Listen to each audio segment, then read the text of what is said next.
لله رب العالمين،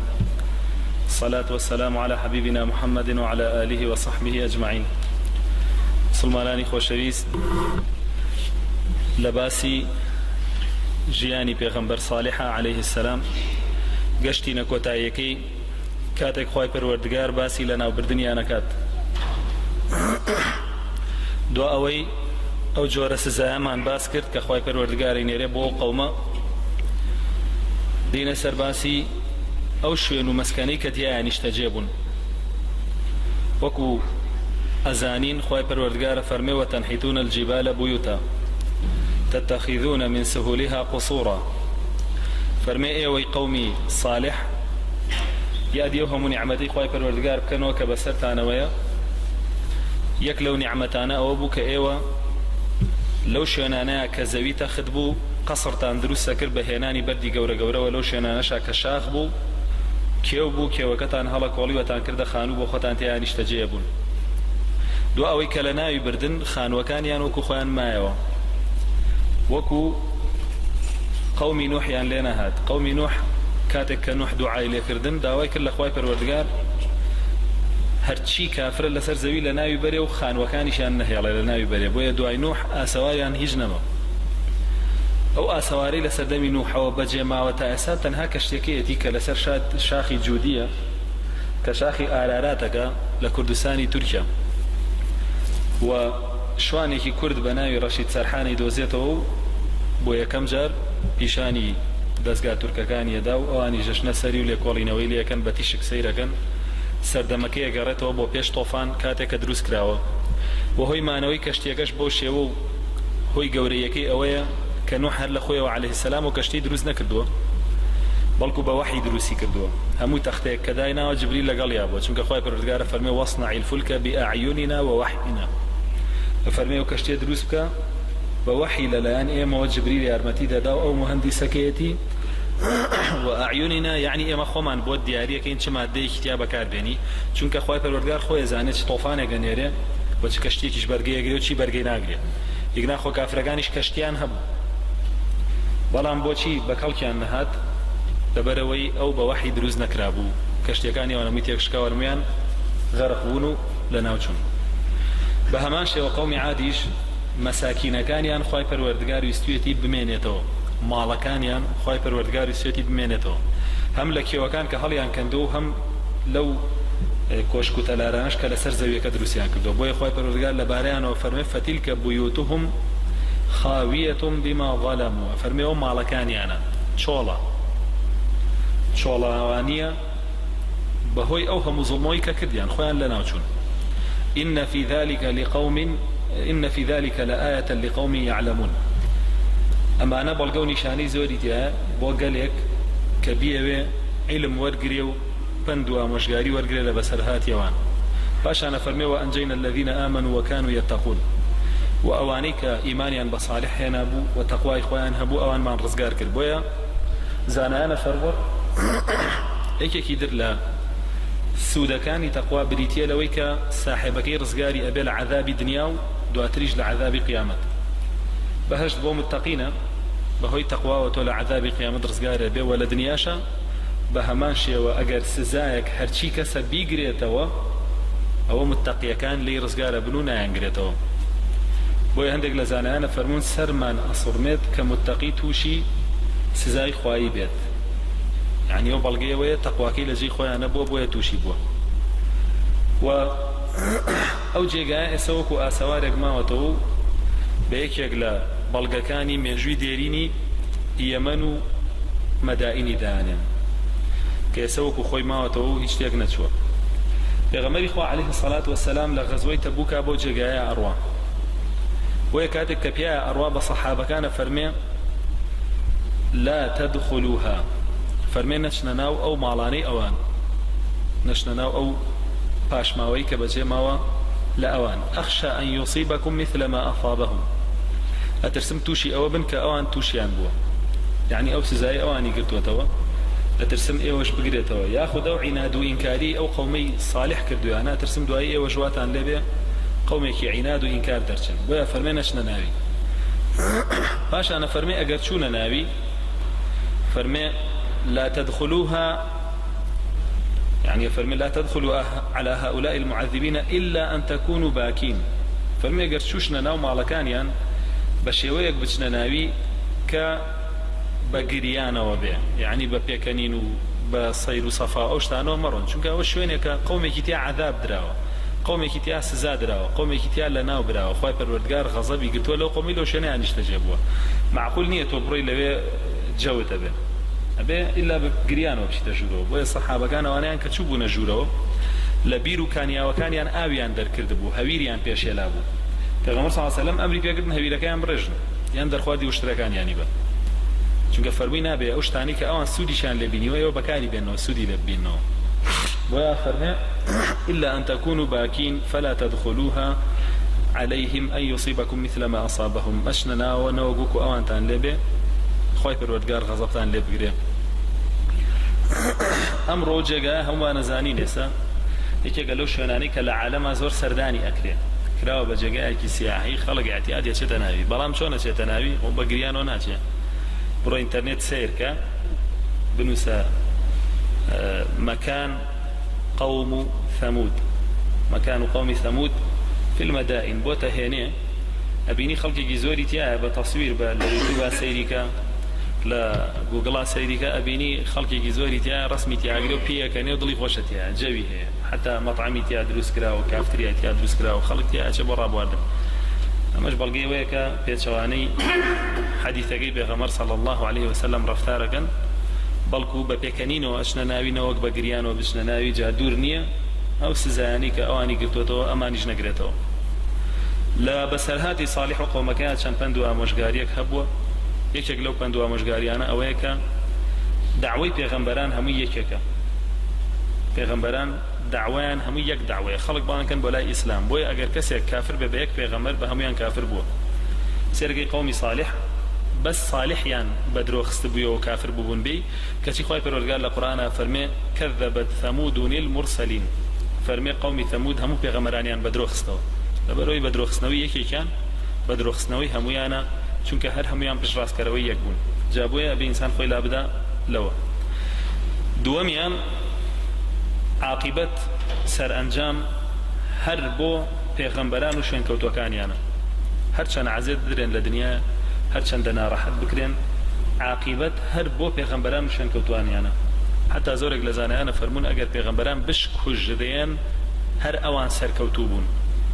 وافرمون سركوتن بريتينيا لسركوتني دنياي سركوتن بريتيا لسركوتني منهج وبيرو باور وفكر وقناعات فكري پیغمبران هر سرکوتو بولا سرزویه و فكري كافرگان هر پوچل بوتو و بردوامیش بدرو خراوتو و بردوامیش لناوچو جابوه عاقبت بو پیغمبران وشين كوتو كانيانا و لم بسرهاتو بو من دركوي كجورترين ريغركان لورغتني حق ددانن دخل هيا ابيته هوي اوي كهر انسانك اگر بيتو يكيك لو دخالي تيابه حق ورنقري حق رد كاتو دين رد كاتو هر شيء بيبلي او قناعتي بينه يا كميان كبرة خو بزل زانينة قومي صالح خوان زور بزل أزانية أمت كس ديما بهسترنية كسيش ليما بتواناترنية ويانو ديما نمرين وخو بزل زانين لهر كسيك شاهبه بهمان شوي قومي صالح جوال نسيحة ناقري وجوال حق ناقري وري ناقري أما يكم دانيان دومين دانيان حسد بغيلي سيركي كسيك لچاي بتويا كسيكي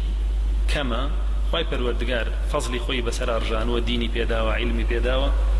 و او علم و دینی لیور ناگری لبروی لچاو تویا لهندی روی دنیایی و کمتر بغیلیت بی وکو چون بنی اسرائیل وتیان بخواه اما دوای طالود ناکوینو لپشت او جهاد ناکین لبروی طالود کابریا که دولمن نیه وکو اما خاون مال نیه جا لبروی جوی لناگرین ایلا جوی لیکی اگرین وکو خومان حماییها بیوا سارینی بی اوشتانا و ایکی کتر ريقركان كواء إنسان حق ورنقري بريتيا لجهلي أقر تو حقنا ناسي وري ناقري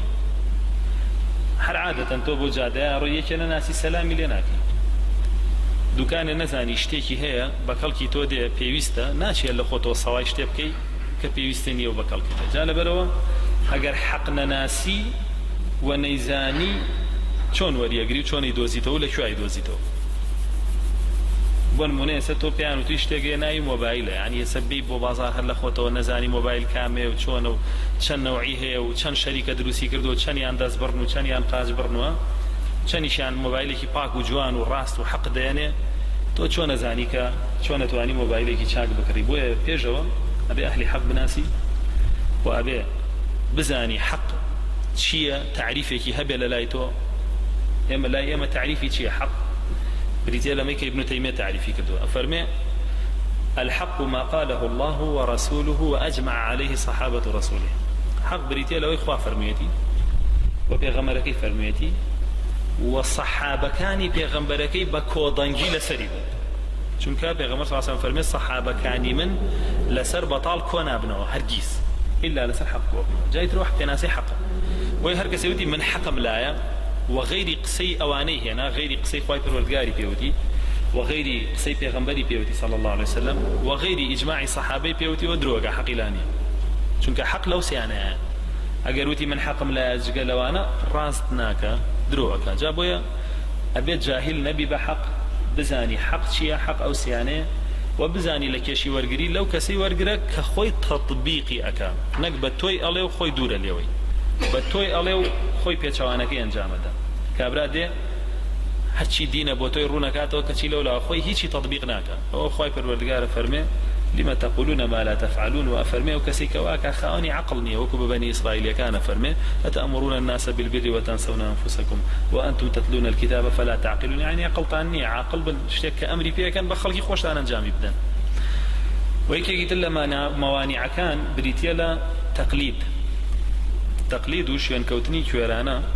بوبا وبابيران يان بو كسك كخود معجبيت أو كسيك برياريا وتقليدية كيبكا أجر بيت تابعني قرآني بيبلي تابعني آياتي بيبلي حديثي بورون كيتو أقوال علماء ببني وريناك طال شنكو برياريا وشين أو زلامك كابرا برياريا وشين باو بابيراني كي يتربى هيك شيء ويقصي هيك كسي ورناقري على من باوكم شي كردو وبابيرم شي كردو مش هرواك يتتابعني بلاي كاكا آخر خو باوك نبي غمر بو نما ملائكة بو معصوم نبو هليها بو أم هلاني باوك دوباره مكرو أما قرآن الله ما هليا أما فرمودا فرمي ما هلايا أما أقوال صحابة فرمي ما هلايا تو دوباري ما كروكو أولا نخير من هرشينكم جابويا هر كسي كيش بوش يوبي تقليدي كوراني باو بابيراني يعني خلقي تبكات أو دوايك أو يكي كتر لموانع كاني حقيتي أو وقت حق قبول معك خالي بينجم بديتي لتعصب دمارجيري ابن تيمية فرمي دمارجيري واجب بوخوا بيغمبر هدبه يعني واجبته متعصب بي بلا دمارگیر بي بو دينكي خوا بو سنتكي بيغمر صلى الله عليه وسلم اما واجب لسر لا غيري او فرمي همو دمارگیری کی تر بطاله تر تو دمارگیری جاري واه بو كسي حتى كافر انسان هي دمارگیری بو ياريزاني كي دوبول دمارگیری بو كابريا كي اكثر هي دمارگیری بو گوراني بيجه هي قرب سريوا كشي دمارگیری بو خوا بيغمر هزار جوين بدري بخوا بيغمرم بخيالي أنا بلام جوين بدري بسروكي حزبكي دنيا ويرانك جوين بدري بملاي مزقوتك دنيا ويرانك باشا تو أمهم جوين بخوا بيغمر دري بوخسناكي يخو توبي أصل وايا واز لوان بيني دز بخوا بيغمرو بقري بلام سيركي أم كسد مارجيرا بوشي وكويرا بي زانا أنا فرمون مناقشة لقال دوك زمكا إنساني دمارجير لقال عاشق الله لبروي برياري أنا أوي كاي كان راس به وهمو أوانيك وكو أوانية همي هلا به جابوا يلا قد وري ناقري ومناقشة لقلامك جاب هماشي ودمارجيري واد ليك حق قبولناكي زور كز هي آياتي خواي بسلا أخوانيتو أفرمي ما دام أو آيات فلانة ملا لباري وقسينا كلهم من برتي ورناقري إذا قسكي خواش والي حديثي بيالي على أيبو أو حديث فلانة ملا نيوتو يعني أو نايزاني توزيلك تري لو وات بيالي باشا تو حديثك هي يبرو جاري بولاي أو بلا كاكا أم حديثة هي كاكا أم آياتتو هي تو بو تاسنو تو بو فيرنك بو تيونقاني أو ساورو تو مناقشين منك يعني تو للرقا وحديثك رد كيتو آياتك رد كيتو هيج خيرك التيانية ما دام لبرقسي كسي كترت يا كيتو بو إمام مالك دسي راك يشابو قبرقي بيغمر صلى الله عليه وسلم أي فرمو همو كسي قسي ورجيلو رتكريتو خاوني أو قورا نبي أي تبتو أم قسي شيخيتو تشيبو أبي قصي همو كز رد كريتوا بس قصي أول جيري معقول نيشتيوا جالبروا وەکو جۆرێک لە معسوومیەت ئەیدەیتە پاڵەو شەخسە و بەرزیەکەیتەوە بۆ پلەی خوا و پێغەمبەر ئەوەش بەخوا گەراگا و لە خۆ نەبێت لە حەدی خۆی دەریگێ و تەعەسسوبا بێ بە کوفر. بۆیە ئەمەش یەکێکی ترە لە ڕێگرەکانی وەرگرتنی حەق. و یەکێکی تر لە ڕێگرەکانی قبوڵکردنی حەق بریتیە لە دانیشتن لەگەڵ ئەهلی بەتاڵ. دانیشتن لەگەڵ ئەهلی بەتاڵ. ئیتر تۆ کۆبوونەوەی لەگەڵەکەی مانگانە سەردانیەکەی لەم قەڕەکەی دانیشی ئیتر تۆ حەق لەکوێ وەرگری؟ حەق لەکوێ وەرگری کە تۆ ئامادەی لە کۆبوونەوەی 4 ساعتی و 5 ساعتیا دانیشی و مانگانە 3-4 کۆبوونەوە بکەی لەگەڵ ئۆرگانەکەی خۆت لەگەڵەوەی سەروتر لەگەڵەوەی سەروتر کەچی جومعانە بێتەوە مزگەوتەوە مامۆساودارەکە و درێژ ئیتر تۆ حەق لەکوێ وەرەگری؟ تۆ ئامادە نەبی گوێ لەوتارێ بگری نیو ساعت بێ بەڵام ئامادەبی لە کۆبوونەی 5 ساعتی بەتاڵی حیزبێکا دانیشی ئامادەبی 5 ساعت و 6 ساعت بە دیار ئەکتەرێکەوە دانیشی پێ بکەنی یان بچیدە سەرپشت بۆی و پاڵکەوی و 2 کیلۆگڵە بە ڕۆژەی بە دیارەوە بخۆیت و سنووقێسێ و بخۆی ئاور نەیتەوە هەر سەیری ئەم بەتاڵەکەی ئیتر تۆ حەق لەکوێ وەرەگری؟ بەڵێ کاتێ حەقە پێوترێت تەعەجوبە لێیە سەرە سوڕمێ ئەو کەسێک کە حەقەکە و پێڵە لە بەرچاوتەکەوێ ناشرینە بێ لەلات و ئیتر بەخۆی و حەقەکەی لە پێیەکەیت و دانیشی بەخۆ خەریکی بەتاڵەکەی خۆتەبی. جا لەبەرەوە زۆر خەتەرە ئەگەر بێت و ئیفراد بکەی زیادەڕەوی بکەی لە دانیشتن لەگەڵ بەتاڵ و ئەهلی بەتاڵ و دانیشتن بە دیار بەتاڵەوە. ئەوە وات لێکە حەق وەرنەگری. و یەکێکی تر لە مەوانیعەکانی وەرگرتنی حەق بریتیە لە وەرنەگرتنی ئامۆژگاری، بریتیە لە پشتکردنا ئەو کەسانی کە ئامۆژگاری دەکەن، بریتیە لەوەی کە ئامۆژگاریەکانیان بە هەند وەرنەگری و هیچ گوێی پێ نەدەی بە تایبەت ئەگەر بێت و ئامۆژگاریت بکە بە دینەکەی خوا نەوەک ئامۆژگاریت کا بە فەلسەفە و حکمت یان بە کتێبێک کە خوێندوێتیەوە یان بە سیاسەت و ڕێبەری و ئەو شتانە، بەڵکو بە دینەکەی خوا ئامۆژگاریت بکە ئەمرت پێ بکە معروف نەهیت پێ بکە لە منکر تۆ وەری نەگری. جا بۆیە سێرەکەی قەومی صالح خوای پەروەردگار لەبارەیانەوە فەرمێ ونصحت لكم ولكن لا تحبون الناصحين. ئەفەرمێ ئەی قەومەکە من پێغەمبەر بووم بۆیەوە نەسیحەتم کردن ئامۆژگاریم کردن دینی خوان پێگەیاندن بەڵام ئێوە دینەکەتان لێوە نەگرتم لەبەر چی؟ لەبەرەوەی ئامۆژگاری کەرەکەتان خۆش نەویست. جا بۆیە قبوڵ نەکردنی ئامۆژگاری دروست بە دین یەکێکی ترە لە مەوانیعەکانی حەق. یەکێکی تر لە مەوانیعەکانی قبوڵکردنی حەق بریتیە لە شەهوەت. ئینسانی شەهوەت باز هەرگیز ناتوانێ واز لە شەهوەتەکەی بێنێ بۆ دین. کابرایەک کە خەریکی زینایە کە بەردەوام یعنی تر دەقی گرتووە لەسەر زیناکردن و چاوبازی و ئەو شتانە تۆ ناتوانێ پێی بڵێ وەڵا نەزەر مەکە و زینا مەکە، پێشی بڵێ قبوڵی ناکالێت ئەو چێژی خۆی لێ دیوە و قەناعەتی بۆ چێژە کردووە. کابرایە کە خەریکی دزیە بە دزی ماڵێکی زۆری پێوە ناوە پێکەوە ناوە ئەی خوا بە ئارەزی خۆی شەریکاتی دروست کردووە بە ئارەزی خۆی وە بەرهێنانەکە تۆ ناتوانانی بەمە بڵێ وەڵا دزی مەکە دزی حرامە وەری ناگرێ خۆم قسەی تۆ حەقە بەزە وەری ناگرێ لەبەرەوەی بە دزی دنیای بۆ خۆی کردوتە بەهەشت چۆن تاسە دانیشە لە خۆی بکاتەوە بە جەهەنەم و حەقێک لە تۆ وەرگرێت دیسان بە هەمان شێوە ئەویش بەهۆی شەهوەتەکەیەوە بەهۆی ئەو خۆشیەوەی کە تامی کردووە لێی و زۆر زۆر ڕۆچووە لەناو ئەو خۆشیەیە حەقەکە قبوڵ ناکا و بۆ شێوە ڕقی لە ئەهلی حەقی ژەبێ وەکو باسمان کرد. و یەکێکی تر لە ڕێگرەکان لە قبوڵکردنی حەق کە نۆیەم ڕێگرە بریتیە لە شوبهە گومان دروستکردن. کەسێک دەیەوێ حەقێکت پێ بڵێ هەزار گومانی لەسەر دروست دەکەن، گومان لەسەر خۆی، لەسەر کەسوکاری، لەسەر دەعوەکەی، لەسەر ئەوانەی چواردەوری بەو شێوەیە واو لێەکەن ئیتر ئەم زەلامە لە تۆکەن بە دەجال کە بوو بە دەجال لە تۆ ئیتر تۆ حەقی لێ وەرناگری و حەق خۆی شوبهەی لەسەر دروست دەکرێ و لەسەر ئەهلەکەشی دروست دەکرێ، گومان لەسەر حەق خۆی دروست دەکرێ و لەسەر ئەوەی کە ئەهلی حەقیشە و حەقت پێڵێ و ئەوەشی دائنیشە بەدیار حەقەوە گومان لەسەر هەمووی دروست دەکرێ بۆ شێوەیە وای لێ ئەو کاتە تۆ بەهۆی ئەو گومانانەوە پشتەکەیتە حەق. ئاخر ڕێگر لە ڕێگرەکانی قبوڵکردنی حەق بریتیە لە ئینتیکاس الفطرە، تێکچوونی فطرەت، تێکچوونی فطرەتی ئینسان. ئەو کەسێک کە لە مناڵیەوە بە عەزیزی وەیسی هەڵیان پەڕانوە دواتر بۆتە ئیمۆ بۆتە ڕاب بڕۆ پێی بڵێ گۆرانی حرامە بزانە چەند جوێنە پێیە ئێمە لەگەڵ شیرا گۆرانیە دەنێ فطرەتی ئەو شتەی تیا ئیتر ڕواوە چەسپاوە سابت بووە پێی بڵێ گۆرانی حرام وڵاوکا بۆ کێوە کابرایەکی تر خوێنەواری نەبووە لە هەموو ژیانیای گوێی لە تاغوت یەگرتووە و هەر بەدیار ئەوە دانیشتووە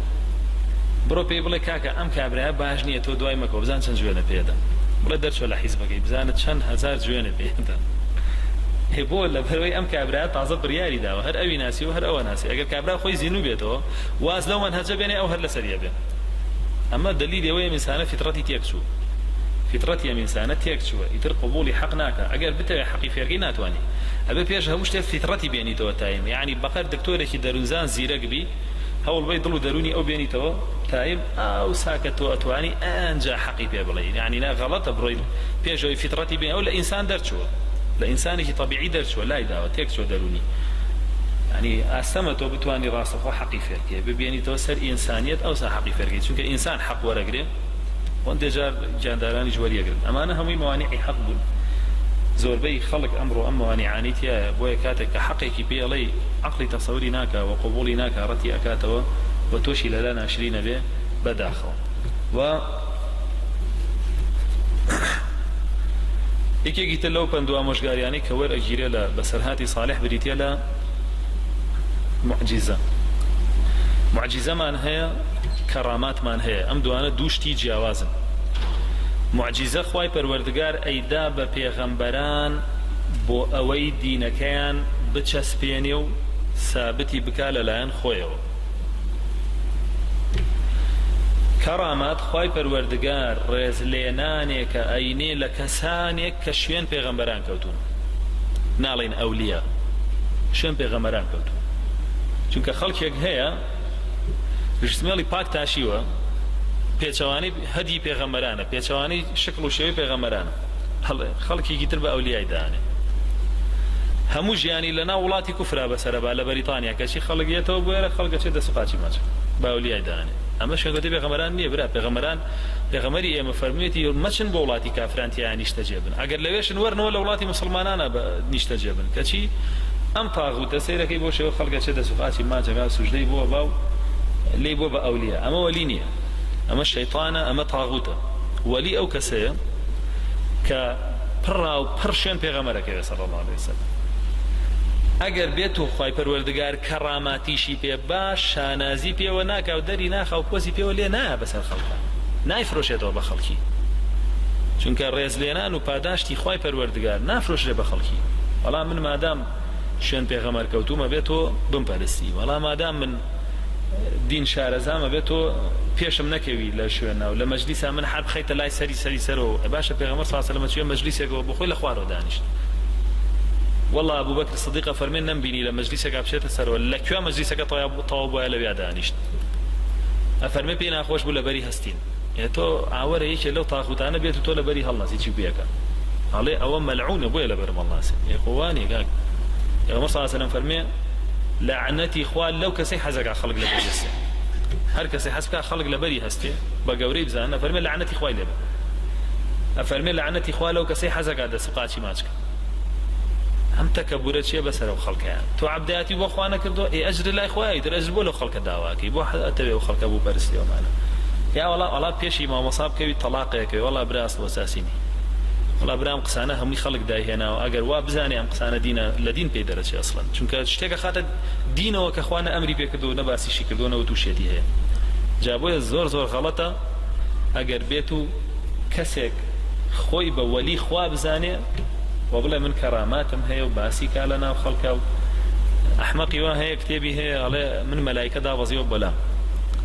خۆی ئەگەر ئەوە بشبێ نابێ باسیکەی، نابێ بڕۆی لە ناو خەڵکا باسیکەی، تۆ نەک باسیکەی بڕۆی لە کتێبا بینووسی، بۆی ئەگەر 100 ساڵیش بێ خۆ مردبی خەڵک حەجیانە بخوێنێتەوە بڵێ ئەه کە پیاوێکی پیرۆز بە مەلایکە دابەزیەوە بەلێ. یا وەڵڵاهی پێغەمبەر صلی الله علیه وسلم فەرمێ کەسانێک هەن لە ئێوە عەمەلی بەهەشتیانەکەن، کردداری بەهەشتیەکانەکەن، ئاوا تۆی بینی ئەڵێ ئەم شەخسە بەهەشتی، ئیتر لەوە ئەولیاترەیە، ئەفەرمێ بستێکی ئەمێنێ بۆ بەهەشت عەمەلێکی جەهەنەمیە کاچێتە جەهەنەم. ئیتر تۆ بەچی لە خۆبایی بووی؟ کردداری چی بۆ خەڵکە ئافرۆشیە و دینداری چی بۆ خەڵکە ئافرۆشیە و ئەم شتانە هیچ نییە، یعنی تۆ ناتوانی شانازی پێوەی. و ئەفەرمێ کەسی واش هەیە تۆ ئاوای بینی ئەڵێ جەهەنەمیە، کردداری جەهەنەمیەکانەکە، تەماشایەکەی ئەڵێ بەخوا چاک بۆ جەهەنەمە ڕوە، فەرمێ بستێکی ئەمێنێ بۆ جەهەنەم، وەرەگەڕە کردداری بەهەشتیانەکە چێتە بەهەشت. ئیتر کە تۆ ئەمین نیت لە دڵی خۆت لە کردارەکانی خۆت، چۆن نەتوانی خەڵک بکەی بە کۆیلەی خۆت و بڵێ وەڵام من پیرۆزم و من ئەولیام و من نەوەی فڵانە شێخ و فڵانەینم. باشە پێغەمبەر صلی الله علیه و سلم فەرموو بە کابرا بە فاتیمەیە فەرموو، یعنی ئەی فەرموو ئەی فاتیمە خۆ ڕزگار کە لە ئاگر بەخوا من بەکەڵکێ نایە. تۆ چۆن هاتووی ئەڵێ وەڵا من تۆ ڕزگارەکەم لە ئاگر و ئەو ڕزگارەکەم بڵێ دینەکە ڕزگارەیەکە من پێتەگەێنم، ئەمە شتێکی ترە، بەڵام بڵێ من وەکو خۆم لە منەوە نزیک بیترە چیتە، ئەمە هەمووی خرافیاتە. یعنی لهان كتاب اشتي واخواني تو بيا عقلي وسع بون منى بايزيدي بسطامي كابراي كيولي ابو خزمتكاري كيبو ام خزمتكاري امريه اي خنا قبره كاتك ملائكه كاني ناو غوريان بولاي اما بحساب خلقكش لسر غوركيتي اگاي لنا قبركيتي تشي رويا كملائكاني ناو غوريان بولاي برسياري قبري لي كان الله من رب كم دين وكم نبي من نبي خلان خوات كي وبيغمرت كي ودينت شي والله امي جله او عيب ناكن برسياران لما كان ويوم من ناس من شل صار خزمتكاري بايزيدي بسطامي الباشا بو صحابه واينود بملائكه قاعدين او قبر خزمتي في غمر ابو نبيان 23 صال يعني امهم وخرافيات ودرو دلسه بس بو اوي خلكانك هبي خلكان يقدر ببرستين خو برستنا بوشيوه يعني تو بملائكه كاني واو والله اقروا عليه انزا ازاني شي ليه كان لو غورا بابا پیغمبر صلی الله علیه و فرمید جوابی پی ندریتو یک ذره لجواب زیاتر یک شتی قبله فرمید بلیدان لیدری بس انسان وجنوك جويله ضنجين هذا ويكسر خبرك شي بوي بلا تشالق لشالقاني جهنم يتر حدي شي وبملائكين او خبر بالله والله ايوه عيبنا كان برسياري ولا من شل صار خدمتي فلانه كسب كدو واذان مش دنيا والله بابا من حمايه فلانه كسب تو شنو دعي بابا من بالله بابا من ملائكه مدينه برسيارنا وقبرك ليك يعني ام درو دراساناي هنا بخلك يفرشنو بس بوي بلين جواها اگر خدمتي ايمي اولياء كان يا وجوابن جاورن خدمتي ايما كان بوي وابن والله قرة كان بسريانا قرة كان بسريانا بو خوان خوشيان تياشن نواني جابوي هر كسك شوين كوتي پیغمبران نبي وخوي كاري بينكا واگر بيتو كسيكي جنبي كتمي او بكا كخوا بي بخشي وناوك بروابي فروشيتو بخلق اول اوليانيه او دروكا وابن تيميه كتبي كيناوي الفرقان بين أولياء الشيطان وأولياء الرحمن كتبك زور شاكر خوزقامو كزي خويندو جيوازين يوان دوست وليكاني الشيطان ودوست وليكاني الرحمن أو وقت يتبتيجي أزاني بزاني يعني صحابة هبوا بلهم علماء هبوا كتشوب ولا عالم علمي اللي يفير به جارنا شوي شي اللي يفير به دي قتي داو تدي بزانم عم كسر شلون سيدي كدوه تواضعي هي وسيدي كدوه ورعي هي زهدي هي والأخوة درسيو تكبريني وأشتانيني أسعد عيشتو لبردميا چون گوتیدی اما بروم ام کابا کویلی خوی نام کابا طلبی خوی جابوی منیش اشم بم با طلبی نک بم با کویلی جابوی جوازی کی زور هي لبینی کرامات اولیاء الرحمن لقال کرامات اولیاء الشیطان اما جنی ارمتیانه او کاریان بو کنو لتو یکا با کرامات ایش خوای پروردگار بو یکا خوی ای شاریت و نه على تو بزانی یجک لزانان بسرات اجارته ولا جاری کان خلقی کوفه کو بو بنو بو دعای نو جبارانه دعاء جبارانا فالمن دعاء كر زور بارانو باران نباري الله سيرم كر عبدي كي راش ناوچواني خسوت سر زاويكا فرمي وتي خويا جان ناوچوان برز ناك متاباران نباري فرمي حردي قتم ما كاتك مزاني باران باري فرمي كقراين ودوام عبد كوتم اما شي دعاء وانا جيرا او انا اولياء فرمي دعاء كوتم سيرم كر عبدي كابرايا كايشي بيكا كريكاري الله چون بكابرامو دمي ايش للاب كم ايوتي ورا ايشم للاب كاي بس وتم بمراقبه او بياكم زانم تشيكا عاود وعيجيرا فالمسك كسجي دين دار او شونيجا كاو ماوي لقال يا ابو ما فرمي دعاي وتم بخوا من ام كابران زي كمول خوم باش بيكم بدوسي خوم اما دعاي جيرا فرمي داوام كر لسرغوركي بيم بفروشه فرمي ايش بي فروشتم فرمي كاتك بي فروشتم بد مولا قال خوم بمالو وتم تو ازاديت بلام بو دعاء جيرا وشي دعاء جيرا على كل باسي تقوى ورعي خوي بو كاكا لبرو جيرا بلام افرمي شو اقام ليبو او شو كلا مالي من بو هستام چوما او جيگي ك نويجي تياكا او تيا امنتو تمزانم خريكي چه سيرم گر شو نويجا قال اخيري شو نويجا ناو چواني خسه سريو سيگر بدعاء كدن تي خوي پروردگار تو ازاني او نهيني لبيني منو تو يا هبو يعني او فضليك بيد دابم دعام جيرابو او نهيني لبيني منو تو يا هبو اشكراب وخلق بيزاني تلم ولا خلق جام برسيد سقاش مليسيته والله ما دعاء جيرا جابوي نبما اوا خوای جان بمکو جو مجرب ولا خو فرمنا چانی ورز نبی وفاتی کلا جی خو پیاچاگا وای حزناک خلق بزانه پیاچاک چون قال اخوي ترسي چون امينني الاخوي كان على لك باستنامه عملي جهنم يانك جام هیچ کەسێ نەچێ عیبادەت و دین و تەقوای خۆی بە خەڵکی بفرۆشێتەوە. بۆیە زۆر جیاوازن و خۆی پەروەردگار معجزات بەس بە پێغەمبەرانەدا بە ئەولیای نادا. معجزە بە ئەولیا نادرێ، بەس بە پێغەمبەر ئەدرێت. معجزە بریتیە لەوەی کە بەو پێغەمبەرە ئەدرێ و معجزە یعنی بێدەسەڵاتکەری هەموو کەسێکی تری سەر زەویە کە بتوانێت وەکەوە بکە، ئەو معجزەیە. بەڵام کەرامات عەبدانێک هەن پێگەن، ڕێزلێنانی خوای پەروەردگار عەبدانێک هەن پێگەن، بەڵام معجزە ناتوانن پێ بگەن لەبەرەوەی بەس تایبەتە بە پێغەمبەرانەوە. یەکێکی تر لەو پەند و ئامۆژگاریانەی کە لەم بەسەراتەوە ڕێگیرێ بەکارهێنانی ئەو ڕێگایانەیە کە کاریگەریان هەیە لەسەر خەڵکی و وایان لێکە ئیمان بێنن، وەکو چۆن صالح عەلەیه السەلام ئەو ڕێگایانەی هەمووی بەکارهێنا کە یەکەمیان بەشارەت بوو، مژدەدان بوو بە خەڵکی، و دووەمیان نەزارەت بوو، ئاگادارکردنەوەی خەڵکی بوو، و سێمیان تەرغیب بوو، واتە خواستی باش بخاتە بەردەمیان بۆی تەوبە بکەن و نزیک بنەوە لە خوا، و چوارەمیان تەرهیب بوو یعنی بیان ترسێنێ و خواستی خراپی خۆیانیان بێنێتەوە بەرچاو و عاقیبەتەکەی تاوەکو بترسن، و دوا ئەویش معجزەیە، و دوا ئەویش یادخستنەوەی نیعمەتەکانی خوای پەروەردگارە. یەکێکی تر لەو پەندانەی کە وەرەگیرە لەم بابەتە بریتیە لەوەی کە زۆربەی شوێنکەوتەی پێغەمبەران مستەضعفن، واتە لەلایەن تاغوتەکانەوە گەردە سەڵاتیان هەبێ لاوازەکرێن، ئەی خۆی لاواز نییە لە ئەسڵ، مستەضعف ئەو میموسین و تا ئەکاتچێتە سەری بۆ تەلەبە، یعنی خەڵکێک بە زۆر وایان لێک لە زمانی عەرەبیە. هەمووان ئەزانین شوێنکەوتەی پێغەمبەران خەڵکی تایە لاوازە لە ڕووی دەسەڵات و هێز و ئەوانە، و خەڵکیش تایە لاواز نییە. سەبۆن لە شوێنکەوتەکانی پێغەمبەر صلی الله علیه و سلم بیلالی تیا بوو، عەبد بەس کێ کردبووی عەبد؟ تاغوتێک کردبووی عەبد و کاری پێ کرد. بەڵام عومەریشی تیا بوو، هەمووان ئەزانین چەنە بەهێز بوو. کاتێک کە کۆچی کرد بۆ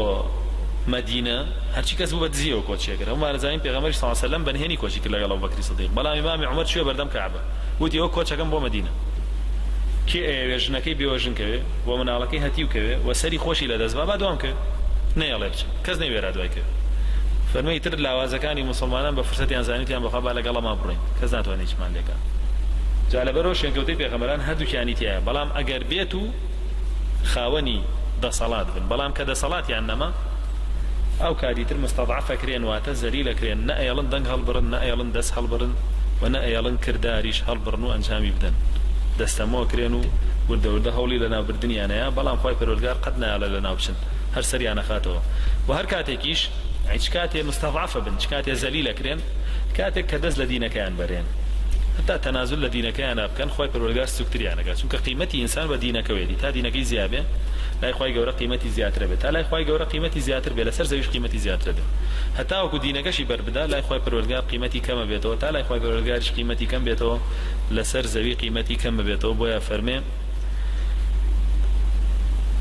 أيبتغون عند الله العزة فإن العزة لله جميعا من كان يريد العزة فإن العزة لله جميعا. كسر برزي وعزتي ولا إخوي پروردگار جا مرون لغير إخوي پروردگار عزت دعواب كان چون كاوي كقال نشانكاني منافقين ويك قلت له بندو آموشگاریانی که لم چیرۆکە هەیە بیر بکەینەوە صفاتی قوم کافرەکان لە خۆمانە دەربکەینەوە سەرنجاممان وەکوان بێ وەکو چۆنەوان تیاچوون. سبون من صفات قومي صالح جگە لە خوا پەرستن بوو، پشکردنە دین بوو، گوێنەگرتن لە ئامۆژگاری بوو و دژایەتیکردنی ئەهلی حەق بوو. ئەمە صفاتانێکن هی قومی کافرە گەر کەسانێک تیا بێ دوور نییە خوای پەروەردگارەوانیش سزا نەدا. و یەکێکی تر لەو شتانەی کە فێریە بین لەو پەندانەی کە لێرە وەریەگرین بریتە لەوەی کە بزانین شوێنکەوتانی پێغەمبەران بەردەوام دوژمنیانە بێ بەتەما نەبی 5 فەرزە بێ لە مزگەوت نوێژ بکەی و گوێ لە دەرس و دەور بگری و بە خەڵک بڵێ چاک بە خراپ مەبە و کەس دژایەتیت نەکە قەت بەتەمایەوە نەبی بەزەوە ئیشی تۆ بێت دژایەتیەکەی چونکە پێغەمبەرانیشەوە ئیشیان بۆ دژایەتی کراون عەزیەت دراون و تۆ لە پێغەمبەران زیاتر نیت دژایەتی نەکرێت و عەزیەت نەدرێ. جا بۆیە تۆ پێویستت بەوەیە سەبرگری چونکە خوای پەروەردگار لە قورئانە سوورەتێکی دابەزانوە کە فەرمێ وەالعەصر ئین الئینسانە لەفی خسر دو ئەو باسی چوار تایبەتمەندیەکان چوار خاڵەکە إلا الذين آمنوا فەرمی هەرچی ئینسانە دۆڕێ سرنجامي دورانا إلا كان بسرنجامي دورانية أو إيمانية ناو وتواصوا بالحق وعملوا الصالحات أفو دواء أو إيماني هنا وعمل بك دواء وتواصوا بالحق مش قاري خلق إشكاب حق كان دواء وفرمي وتواصوا بالصبر الصابريش بدس بصبر وبقري بو چونك عزيت يدنا بصبر قري يخونا بواز بينيتر بصبر قري جابويا أميك ببيغمبران كراوة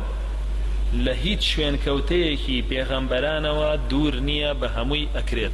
ابن قيم الجوزية فرمي لشرح يو حديثاك بيغمبر صلى الله عليه وسلم فرمي خواي پروردگار دو أمنو دو ترس دو أمانو دو ترس بو عبد يكونا كاتو يعني هرگيز شتيوانا بعبد يقل الدنيا شا أمين به ولا قيامتي شا أمين به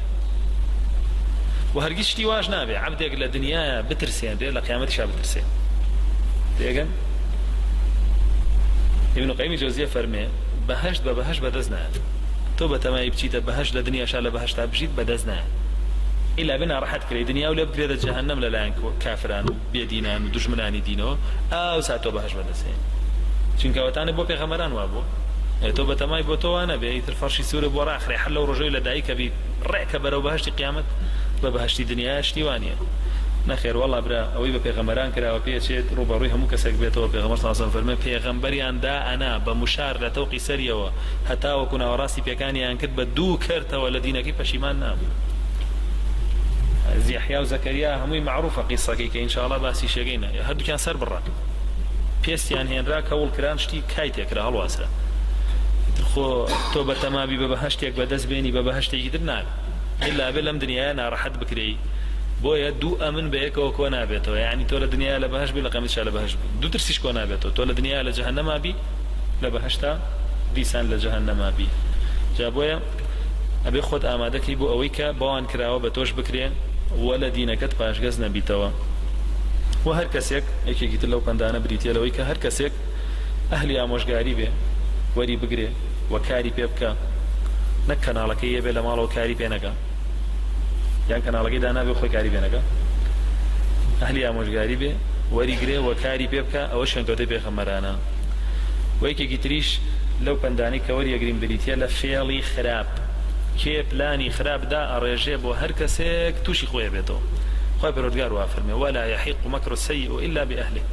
بلاني خراب سر أنجامكي هركسكان خويانا قريتو أم بندكوليشي كهيا عليه